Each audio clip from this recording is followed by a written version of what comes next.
Gentlewoman from California reserves. Gentleman from Ohio. To good friend and colleague from Louisiana, Dr. Fleming. Gentleman may proceed. I thank the gentleman. Madam Speaker, let me get to the point here.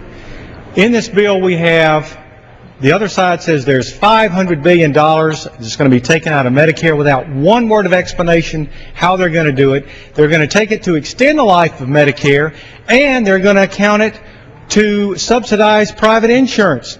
Totally dishonest. Now, I have here a memo from the Democratic caucus.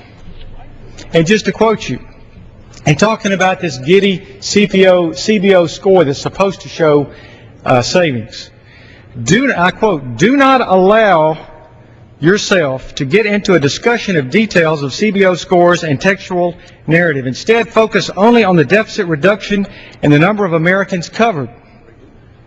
Do not give them ground by debating details. For example, the March 1st letter has estimates of discretionary costs not accounted in the total.